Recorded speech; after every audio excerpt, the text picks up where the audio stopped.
Hello, welcome to EPG Pathshala.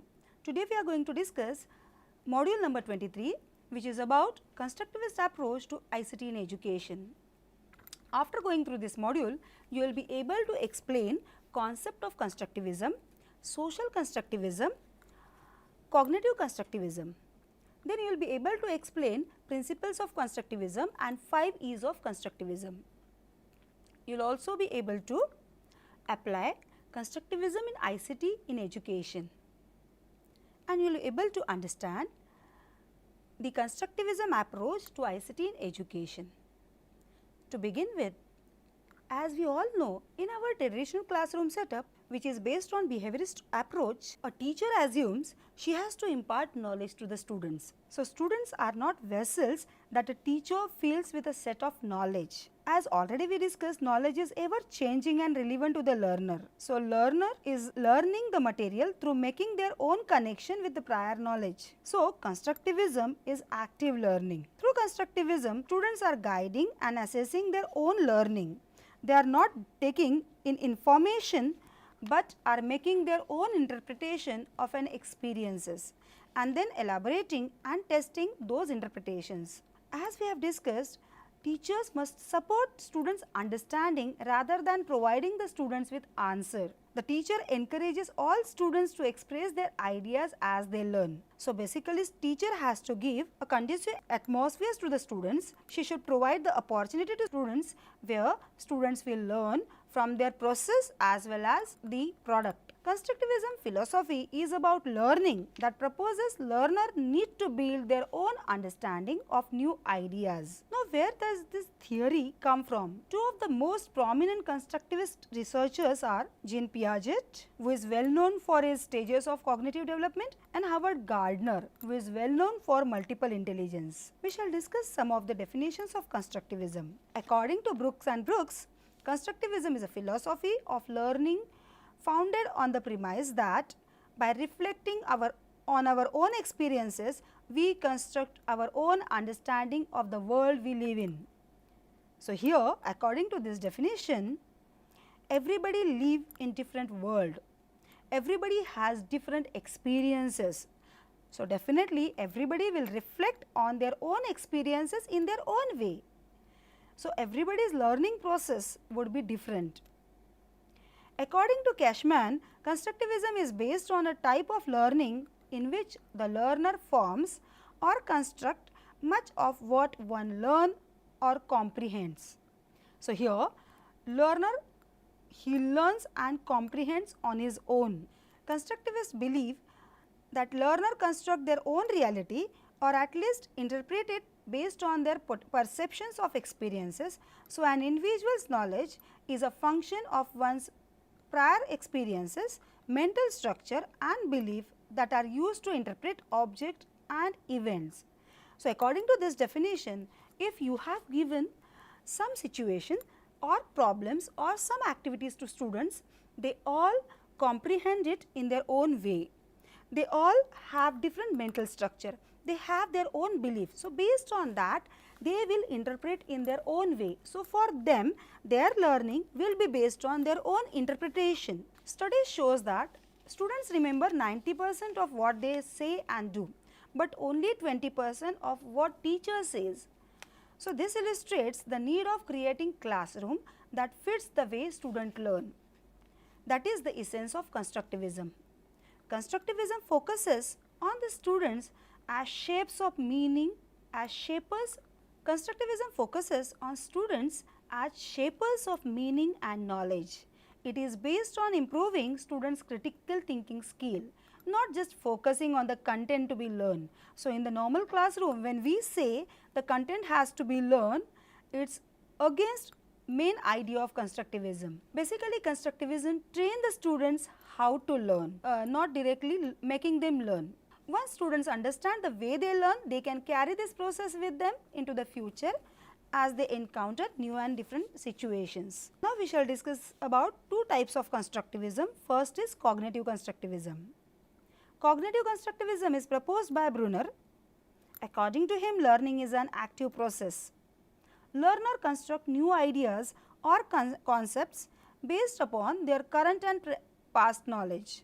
Brunner stressed on understanding of the structure and subject being learned. Active learning and reasoning is required for true understanding. The learner should engage in discovery learning, obtaining knowledge by themselves. So, students are supposed to discover knowledge on his own experiences. They select and transfer information, construct hypotheses and make decision. To make these things happen, learner should be provided the environment, experiences and which is possible through ICTs. Computer simulation immerses the students in learning environment that model real world situation. Computer based simulations of real environment in which learner construct knowledge as they explore and design new words. Next is social constructivism. Vygotsky is the main proponent of social constructivism. Social constructivism believe that knowledge is constructed and mutually built in the social context. So, basically social interactions lead to social learning which further lead to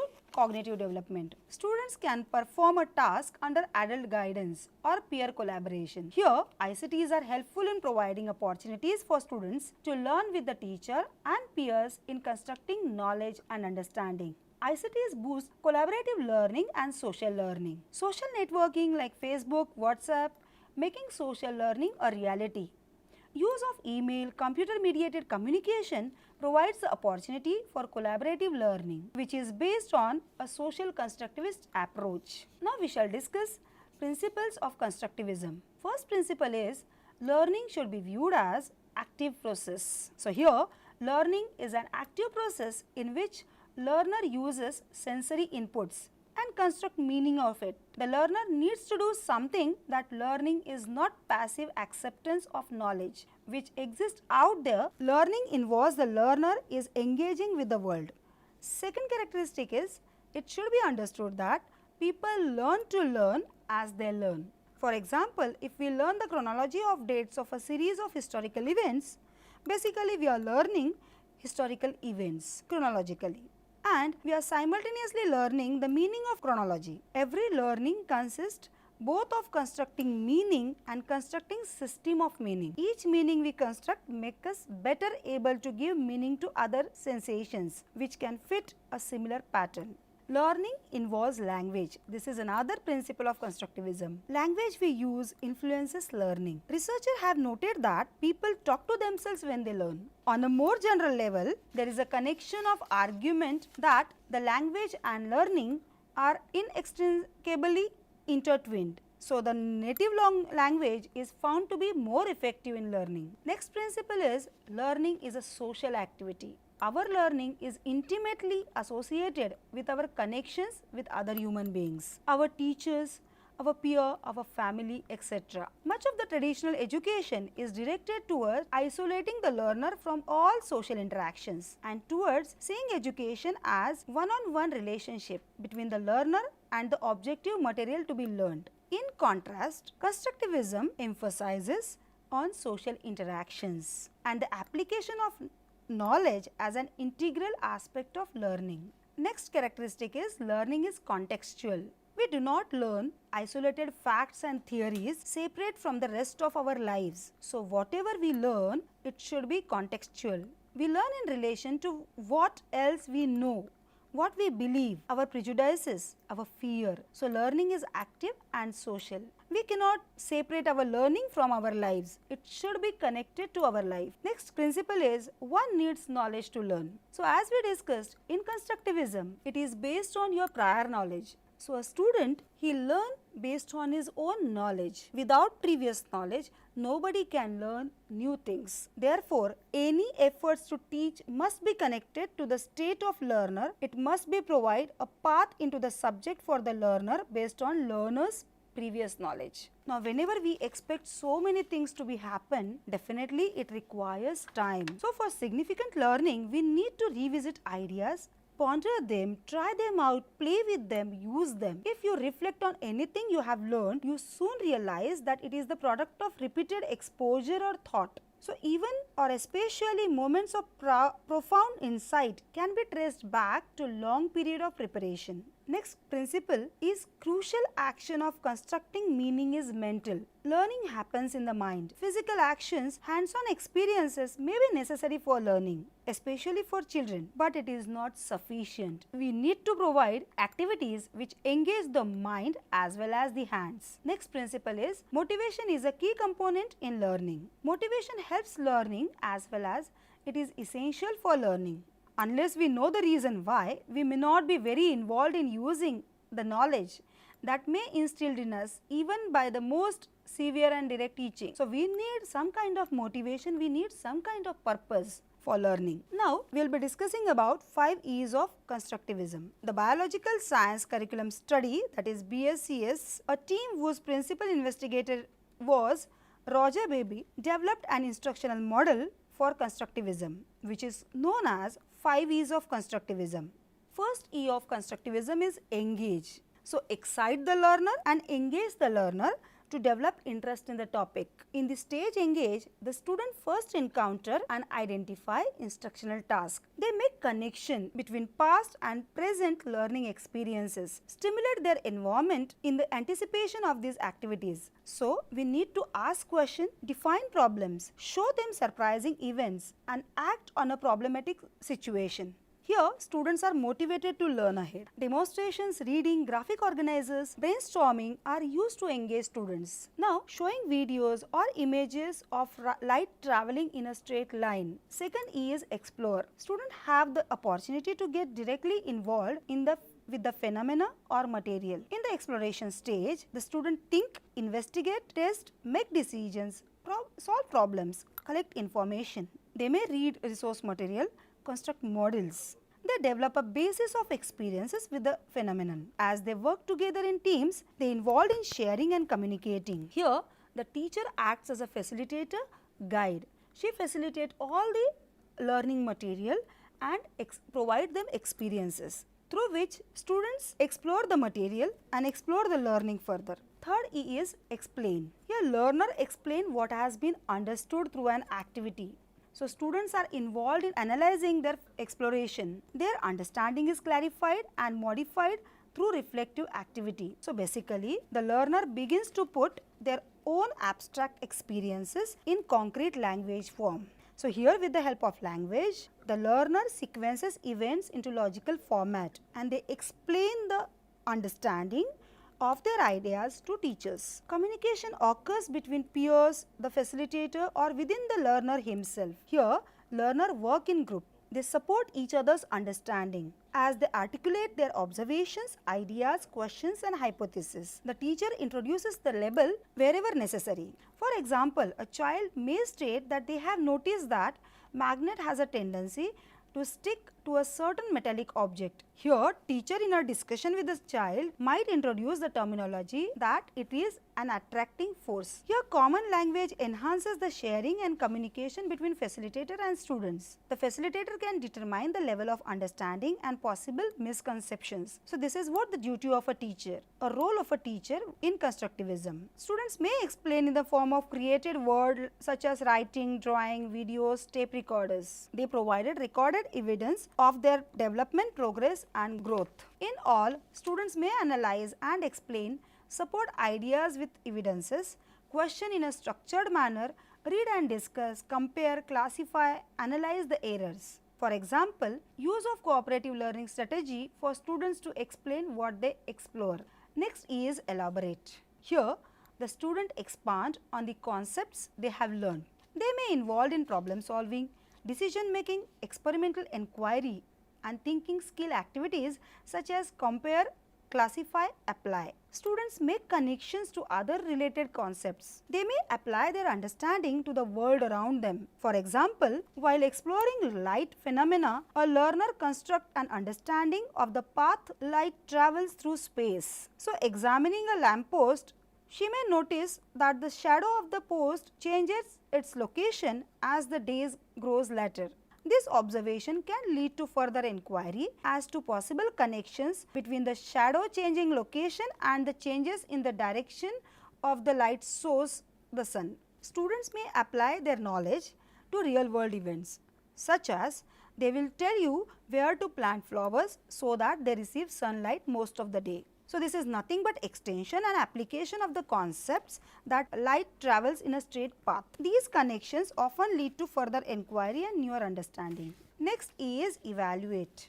It's ongoing diagnostic process. It helps the teacher to understand learners' understanding. It also helpful for teachers, students, parents. Evaluation and assessment can occur at all points along the continuum of instructional process. So, we can make use of some tools that can assist in diagnostic process. For example, teacher's observation structured by checklist or student's interview, even portfolios, project and problem-based learning products, or it could be embedded assessment. Basically, concrete evidences of learning is most valuable in communication between student, teachers, parents and administrators, and display of attainment and progress enhance understanding for all parties involved in the educational process. These evidences of learning serve as a guide to teachers in further lesson planning. It may signal the need for modification and change of direction. For example, if a teacher perceives clear evidence of misconception, then she can revisit the concept to enhance clearer understanding. Okay, we shall discuss the relationship between ICT and constructivism. Constructivism has a complementary relationship with technology. Both benefit each other. Technology aids constructivist learning. Students spend more time in active construction of knowledge when technology is involved in learning. Students actually learn more and in less time with computer-based instruction. This makes constructivism and technology a useful tool in education. Constructivism has the framework that is supportive of technological learning, and students are more engaged and motivated to learn when technology is involved. Technology can be used to find and process information. It also can be used to help students to reflect on their learning, and this type of learning encourages higher level thinking. Constructivism promotes open-ended learning experiences where the method and result of learning are not easily measured and may not be the same for each learner. So, purposeful knowledge construction may be facilitated by an environment which is created by using ICTs appropriately. Constructivism demands learners' active participation, which is possible in the form of class participation, group submission, interactions, which becomes possible and smoothened with the help of ICTs. The use of ICTs within the classroom helps to engage learners and enhance constructivist-based learning opportunities.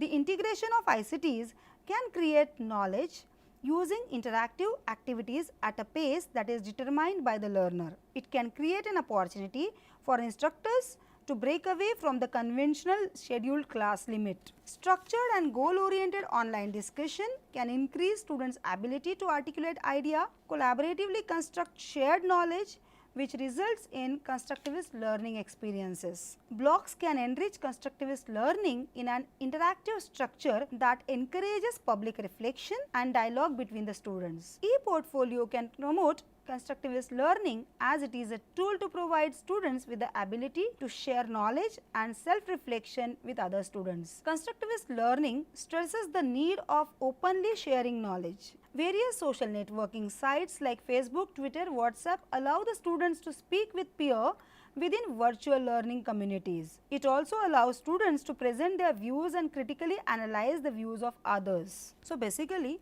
information communication technology and constructivism, they complement each other, because if you want to make constructivism as a reality in the classroom, we need to take help of ICT, and if you want to make ICT as a strong base, or if you want to make use of ICT in the classroom appropriately, definitely constructivist based learning is appropriate approach for using technology in the classroom. So, basically today we have learnt about concept of constructivism, then we discussed about social constructivism, cognitive constructivism. Further we discussed different principles of constructivism. We also discussed 5 E's of constructivism, that is engage, explore, explain, elaboration and evaluate. Then we have seen the relationship between ICT and constructivism. Constructivism provides students with a higher learning skills. Those are very important in 21st century. So, every teacher needs to follow constructivist approach to make the learning more meaningful and effective. Thank you so much.